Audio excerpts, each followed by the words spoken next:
করলা ভিটামিন সমৃদ্ধ মুখরোচক একটি সবজি। এছাড়া অ্যালার্জি প্রতিরোধক হিসেবে এটা অনেক বেশি উপকারী। তবে এর উপকারিতা জানলেও আমরা অনেকেই এই সবজিটাকে অ্যাভয়েড করি, কারণ এটা খেতে অনেক বেশি তিতা লাগে। তবে যদি কিছু টিপস ফলো করে এই সবজিটা রান্না করা হয়, এটা খেতে কিন্তু দুর্দান্ত হয়।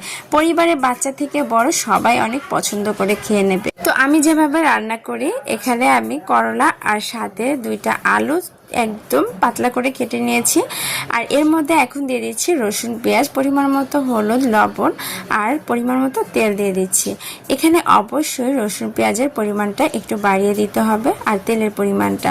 করলা ভাজিতে তেল আর রসুন পেঁয়াজের পরিমাণটা একটু বাড়িয়ে দিলেই এর তিতা ভাবটা কমে যায়।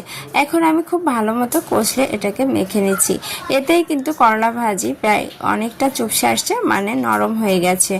আর এখন আমি একটু হাত ধুয়ে পানি দিয়ে দিব আর ঢাকনা দিয়ে ঢেকে দিব।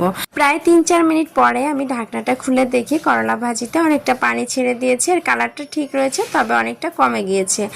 আর 4-5 মিনিটের মতো এখন আমি আবারও রান্না করে এই পানিটা শুকিয়ে নিতে নিতে রান্না কমপ্লিট করে ফেলবো। এভাবে যদি করলা ভাজি করা হয় তাহলে এর স্বাদ দুর্দান্ত হয়। এটা একটু তিতা লাগে না, আর পুষ্টিগুণও ঠিক থাকে। তো আপনারাও একবার ট্রাই করে দেখুন। তো আজকের মতো এ পর্যন্তই। আল্লাহ হাফেজ।